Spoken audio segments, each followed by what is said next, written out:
for all the blessings that you have showered us for this day. We ask for the forgiveness of our sins and shortcomings. We look up to you as the infinite source of all the wisdoms in the world. As we embark on this important activity of the day, we are confident that you will shepherd us with your universal care as we believe that all the endeavors that we do are aimed towards the betterment of humanity. We ask for your guidance, for your plan is greater than ours. We all know that with your benevolent heart, we are traversing the righteous path. We ask this through your name. Amen. أعوذ بالله من الشيطان الرجيم بسم الله الرحمن الرحيم. Let us pray. In the name of Allah, the most gracious, the most merciful, all thanks and praises be to Allah, the cherisher and the sustainer of the worlds. Most gracious, most merciful, Master of the day of judgment, you alone we ask for help. You alone we worship. Show us the straight way. Kami po ay nagpapakumbaba at luwalhating nananalangin sa inyo na patnubayan po ninyo kami sama po ng aming mga leader, ang aming Pangulo ng Pilipinas. Nawa po itong aming pupulong kung saan kami po ay pipirma ng kasunduan. Bigyan mo kami ng patnubay na ito po ay maging successful sa mga inaharap at makatulong po kami sa aming mga kapwa Pilipino. Amin. And so I would like to thank the Honorable Cabinet Secretary for this convergence on the Moa Signing. And of course, no less than the presence of the Honorable Mayor of Baloi, Mayor Madid Elias Ali, and of course the Vice Mayor, Mayor Mustafa Ali, and of course the key officials here, and our administrator here, and Deputy Executive Director, Acting Executive Director Vani Patel. Sir, may I first give you a little background on this. Actually, before, well, the little background would mean last year, that's what, May 23, there was siege in Marawi. And so, I would like to say that faced by the crisis brought about by violent extremism, so this was happened. Yung sabi po natin, turn to reduce to ashes and all. And so, in Baloi, for example, Mr. Secretary, we have about the biggest IDPs. Kasi Baloi is a very good place. It is where you find, sir, the Philippine Science High School. And so along that line, we have, sir, like this, about 11 of these. 45,000, about 9,000 families, if I'm not mistaken. So ito po. So along that line, ito po, tingnan natin. And so what happened then was this, Mr. Secretary. Pagka that time po, unknown to many, the cooperatives in Mindanao mobilizes the resources to exemplify the 7th principle of cooperativism. And that is as service to the community. So, ang nangyari po, many cooperative, for example, like I mentioned, Maspec, siguro spend about 500,000. Another clients po, another 500. Kaya sasabi po namin, you know what, magbigay ka lang ng kaunting bigas, nasa limelight na newspaper, sabi niya, Chairman, huwag kang maingay. Alam po ninyo kami sa kooperatiba. Yung ginagawa ng kabutihan ng left hand should not be known by the right hand. Kaya hindi po talaga lumabas. Kaya I'd like to tell the Honorable Secretary, ito po nangyari, continuous outpouring. And after that po, nung that's May, June, we went there. Ito po yung mga meeting doon. Tapos pagka August, again, we went there with about 5 trucks of goods, mga dairy products, medicine, rice, organic rice at that. So ito po nangyari, some foreign organizations are there. Ito po yung mga nag-distribute doon. And that time, if I may, we also went to Marawi itself. And so, nangyari dun po, the next time that we went there, we brought all along these assistants, meron pa mga malong and all. And so, Mr. Secretary, that was the Vice Governor, we were in Capitol, And during that time, sir, in 1 hour of our visit, 20 bombings. Malakas, ang pinakamalakas na bombing, naiyanig talaga, sabi ng Vice Gov, huwag kang mag-alala, Chairman, bombing lang yan. Bakit? 30 minutes from now, sniping na. Kung saan ka nakaupo dyan, ay snipe ang Australian. Kaya sabi ko, Kapsek, you know what, Vice Gov, I've taken with all the matters with you to go. Bakit ka kasi? Sabi mo, sniping na, I have to go na. So at any rate, yung po ang nangyari, no less than the #1 personality of the cooperatives in Asia, the Pacific, Mr. Cda-Baloi-Ocs. Remember, Mayor? Dumating din po siya. Ang sabi niya, alam mo, Orlan, manawagan tayo nito. Kasi pag nanalo sila sa Marawi, ang next ito, Indonesia na. Sige kayo dyan, Malaysia na. So we did this, brought out to all the cooperatives. So yun po yung nangyari. So next please. And so, ang maganda po nito, Mr. Kapsek, nung nandun po kami sa Baloi, meron pong 2 building doon. Ang maganda po, sabi ni Honorable Mayor, Chairman, you can use that as your cooperative action center. Yung 2 building. Pero tapos sabi pa ni Mr. Kapsek, na we can also donate to you 4 hectares. Ay, ang ganda po talaga. Nandito ang munisipyo, nandito ang 4 hectares, nandito ang lake, nandito ang airport. Sabi ko, wow, I salute you, Honorable Mayor, for that. So along that time, sir, what should we do? Ngayon po, I would like to tell you, sabi nila, in the world now, there's such thing as accident. It is always by synchronicity. Alam po ninyo, Mr. Secretary, when I was, in 2011, I was designated as the acting executive director of the Cda from Region 10 as regional director. Alam po ninyo, I was kicked out from the central office. For what reason? They want me to cancel the NECO. I did not. You did not. Pinagalitan ko ako ni Secretary Almendras. Kick him out from Cda. What for? He is just doing his job. Sabi niya, hindi sa magaling niya, kaka-endorse, nakabalik pa ko. Pero I knew din pala. I was sent by God back to Endoro because may sindong. Nagkaroon po ng sindong and may nag-donate din doon ng 5 hectares. Ang ginawa po namin, CDA, together with cooperatives, establish this village, Mr. Secretary. Ito po. Ito po yung ginawa ng pan. These are made of bricks. It's only in Cagayan in Mabuaya. And you know what, sir? We established 200 houses. Ang gumawa po, sabi namin, sweet equity. They make bricks. Yung po ating mga, yung mga victims of sindong. Yan po. Talon klase po yan. The quadruple and the single detached. Tingnan po natin. Rondi. O yan po ang mga single detached. Yung po ang quad. In a 5 hectare, makita po natin yan. And so along that line, ito po ang made of bricks. So along that line, ay ito pala, bakit pala sinipa ako ni Almendras at ibinalik sa Cagayan de Oro, yung pala para matuto tayo ng made of bricks. So I told the Mayor, Mayor, as our first engagement by Mr. Secretary, starting March 12, 1 week of training, trainers training on brick making in Valencia, Bukidnon. They will be made. Mr. Secretary, sabi ng mga nandun, Chairman Rabanera, ang ganda ng ginawa ng kooperatiba. I donate 2 hectares of my land, puro yan limestone. Pwede mong gamitin yan. Talaga? Wow. So yun po yun. So along that line, ito po ang inisip namin. Nung pumunta po kami sa Baloi, of course together with Mr. Ormatio there, alam po ninyo, Mr. Secretary, our mayor and the vice mayor, sabi niya, Chairman, this is the land that we will donate. Tingnan po ninyo, Mr. Secretary, 4 hectares lang po yan. Pero ang ganda-ganda. That is beside the municipal hall. Doon banda po, airport. Dito banda, lake. Sabi rin ni Mayor, Chairman, parang na lang. Kasi, Mr. Secretary, you provide them with bricks houses. Kaya ang ganda niyan. Pag wala silang trabaho, silang hanap buhay, they will leave. Yun ang sabi din ng Mayor. Kaya, bigyan natin ng kabuhayan. At so po ako ng kabuhayan nila, nakikoordinate po ako sa ibang cooperatives. Now, we will start with goat racing, aquaculture. Yun po. Now, let me continue. Mr. Secretary, thank you so much, Honorable Mayor, for donating. Ito po ang building na amin po gagawin ganito. Meron pa dyan, Rondi, please. Ito po. Na-pwede lang matirahan. Ito po ngayon ang existing building. So yun po, we will now reconstruct that so that they can also sleep there. Ngayon, Mr. Secretary, why are we doing this? So I talked to you about sustainable village. Now, sir, I would like to talk to you about what is our approach. Our approach, Mr. Secretary, is this. The mayor can attest to this.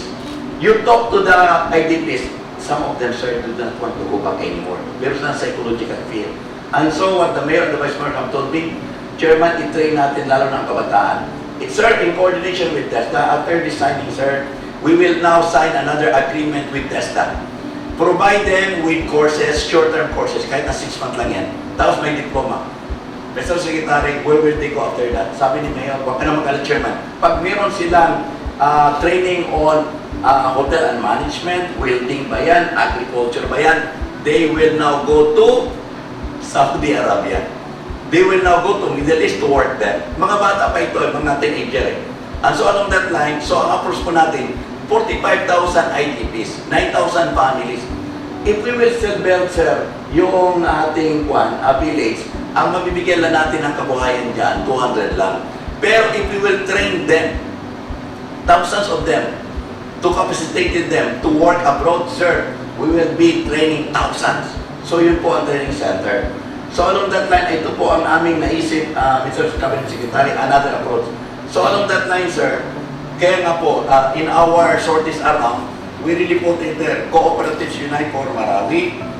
Ito po yung aming one, Mr. Secretary, Cda-Baloi-Ocs Training Center, Sustainable Village for IDPs in Marawi. At ito rin po yung ating mga sinasabi natin ngayon sa ating mga publications. We announced this already. And why are we doing this? Because, sir, paglilingkod at pagmamahal, yan pala ang tunay na diwa ng kooperatiba. Now, we want the cooperative to show. Kasi ang sabi namin, Mr. Secretary, ganito. If we will not counter this is a countervailing force. Violent extremism will flourish. Sige, Marawi ko na. Sunod yan, baka Cagayan na. Sunod, Iligan na. Sunod ko na. So, we cannot allow them. And so, Mr. Secretary, this is the stand of the 14 million cooperatives, plus the support of the international cooperatives. Let us transform cooperatives in the Philippines as a countervailing force against violent extremism. Paglilingkod po at pagmamahal, yan ang tunay ng diwa na we are now advancing, sir. Of course, with your support, Mr. Secretary. And so with this, yun po ang rationale of this. And so perhaps I can give now the Honorable Mayor for another point.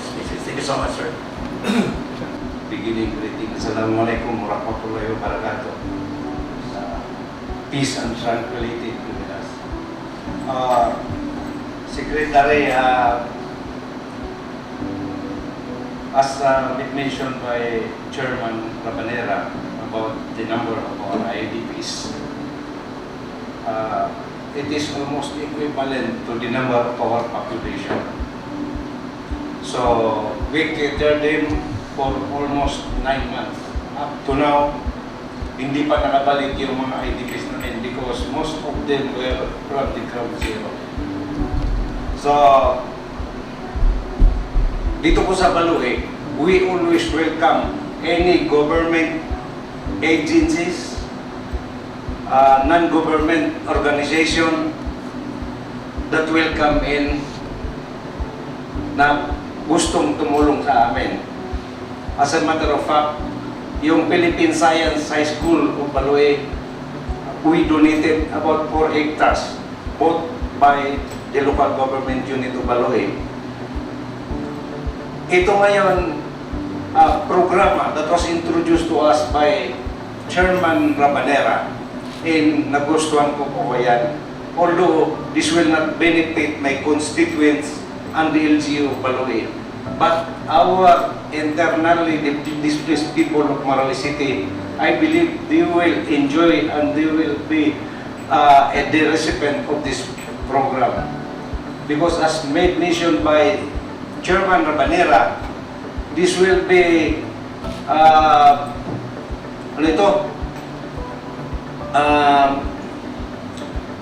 may component ito na livelihood as Chairman.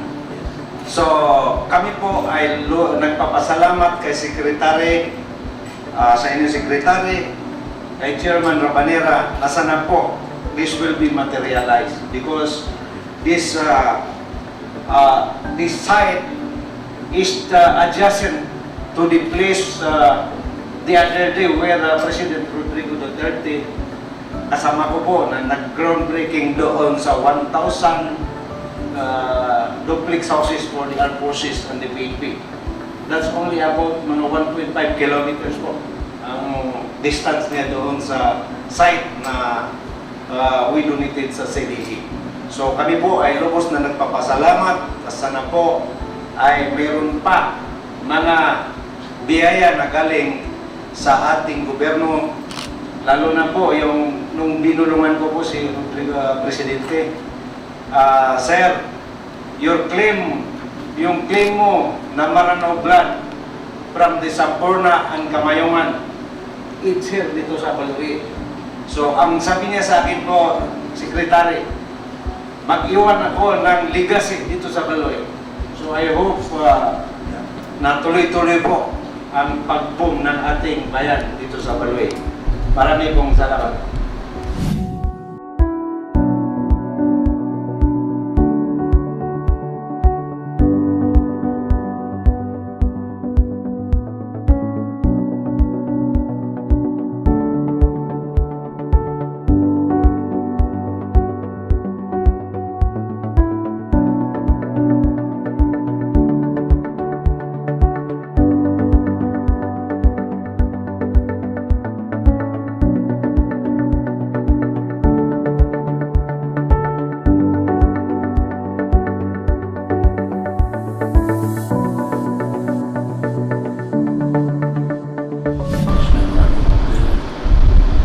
Your presence, the aspirations of the cooperative development of it, to contribute to the rehabilitation of our brothers and sisters who are victims of the Marawi Sea will be realized.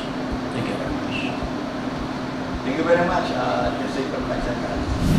Chairman from the CDA, Chairman Rabanera, the Executive Officer, Executive Director, Mr. President Caliga, Sir. Likewise, on the other side of the memorandum agreement signing is the Mayor of Baloi, Mayor Ali, and Vice Mayor Mustafa Ali, and the other officers of the municipality of Baloi. To all of you, good afternoon. I am happy that I am part of this activity this afternoon, meant really to help people displaced during the campaign against extremists in Marawi, thereby dislocating some about 300,000 people throughout Marawi, but particularly in Baloi, it's about 45,000. Now I'm happy to know regarding this development because it's the initiative of the Cooperative Development Authority to come up with an assistance to the displaced people in Marawi, particularly in Baloi. You know, people feel of their helplessness. People feel of their needs that they cannot do it alone and single-handedly. That's why they form cooperative, meant to address their needs by a cooperative manner. Now, in most cases, in all cases, people feel the need for cooperativism to flourish in a particular area are marginalized. So, this is a case where a marginalized people helping another marginalized people displaced during the war in Marawi. Now, when you talk of people affected by calamity, either natural calamity or man-made calamity, you have to address their needs. This is what we call the relief stage, where the need would always center on what they want to eat, what they need for their daily living, to ease their problems, especially when you talk of hygiene, sanitation, and everything. Now, there is also a time when we have to talk on rehabilitation. That is making people feel that they are more treated like human beings, that they are no longer treated as dependent people. Because the fact that you are receiving relief, well, it is more or less commensurate to your needs. But the fact that you are just doing nothing, but you just accept this because of your helplessness, there is a need for these people to really feel their dignity as persons. That's why there is a need for relocation.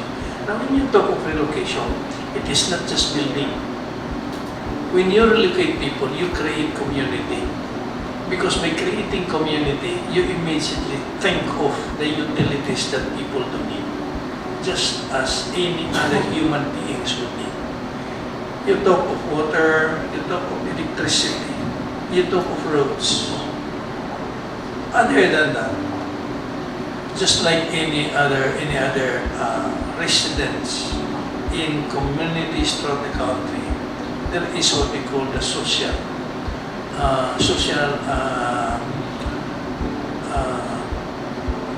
projects that should be built or be established in these areas. You need the schools, you need the clinic, you need the maintenance of order in these areas, so that the people staying in this new community should be protected. Not just only provided with what they need daily for what they need, but above all, they should be protected from anybody who wants to do harm to them. So this is what we call the community. So this is what we have to impress on different groups in government that really have to engage in rehabilitation work, that we don't only build houses, but we should build communities. Look at what happened in Yolanda. While they did not express building communities, building houses, but it is very clear for us to see and to know that they were so short-sighted in their rehabilitation work, because they provided the structures of houses without even the basic necessities for which people would need. So I'm happy with the partnership of the CDA and the municipality of Baloi, under the leadership of Mayor Ali, that from the very start you are aware of the rehabilitation needs that would encompass, above all, having been extended with the utilities, the social needs, but above all, the opportunities for people to earn a living. So that, as I've said, they will not be dependent on any agency in government or outside government. Because if there's something that people will feel that they are being respected, it is because they earn their living, they earn what they need for their families. So it is really necessary that I'm going to link up with the different agencies also in government. In fact, I will be talking with Secretary Mamonyo, who happens also to be another Marana. In fact, it is fortunate for you to have Marana who will be heading this time. I'll be meeting with him next week, because we'll be discussing with TESDA in focusing to the needs of the training needs of people in the rehabilitation sector. TESDA focusing on their training activities to OFWs, relatives and OFWs who decided to come back, so that they will no longer be going out to earn their living for their families. We have got to focus our training activities at TESDA towards people who decide to come down from the countrysides after having been engaged in fighting with government. Because for all we know, people rebel, fight against government because of their feeling that government is not responsive to their needs. In fact, it's not that far. If we will not attend to the needs of these victims of calamities, that they will also feel the helplessness. They will also feel they will also feel that government is not addressing and helping them. So it's not far for them to think of something extreme, they've got to do it only to address what they know. So again, I am congratulating CDA to the leadership of Chairman Rabanera, likewise to the officers of the town of Baloi under the leadership of Mayor Ali for engaging in this kind of partnership, not for any other reason. So, salamat.